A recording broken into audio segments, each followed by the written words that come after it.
শুধুমাত্র 3টি ইনগ্রেডিয়েন্টস দিয়েই এই গরমে বানিয়ে ফেলতে পারো এরকম একটা সুন্দর ডেজার্ট। তোমাদের পরিমাণ মতো একটু পাকা আম কেটে নেবে। ঘরে থাকা যে কোনো বিস্কিট একটা মিক্সিতে নিয়ে একটু গুঁড়ো করে নেবে। ওই বিস্কিটের গুঁড়োটাতেই মিশিয়ে নেবে একটু মেল্টেড বাটার।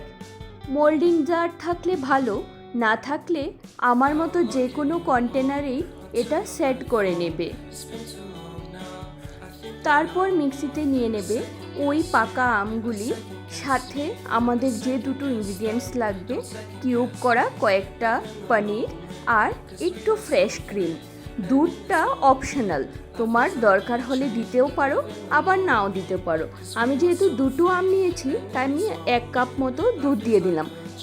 চিনিটা একদমই অপশনাল, আমি যেহেতু মিষ্টি খেতে এত পছন্দ করি না তাই একদমই কম চিনি দিয়েছি। তারপর দিয়ে দেবে 2 ফোঁটা বা 3 ফোঁটা ভ্যানিলা এসেন্স, না থাকলে না দিলেও চলবে। তারপর এই পুরোটা পেস্ট করে নেবে। কনসিস্টেন্সিটা এরকম হবে, not so লিকুইডি not so thin. তারপর ওটা ওই বিস্কিটের গুঁড়াটার উপরে সেট করে নেবে, ভালো করে পুরোটার উপরে সেট করবে।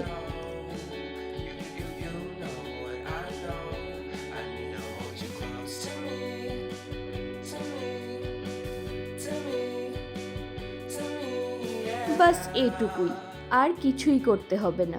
তারপর ঢাকা দিয়ে ডিপ ফ্রিজে সেট করতে রেখে দাও।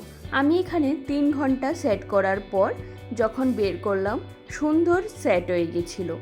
তারপর এই কেকটা যেটা আমি বানিয়েছি ওটার উপরেই আর কিছু না দিয়ে এভাবেও তুমি সার্ভ করতে পারো, কিন্তু আমি এখানে সৌন্দর্যের জন্য আরেকটু পাকা আম কিউব করে কেটে উপরে গার্নিশ করে নিলাম।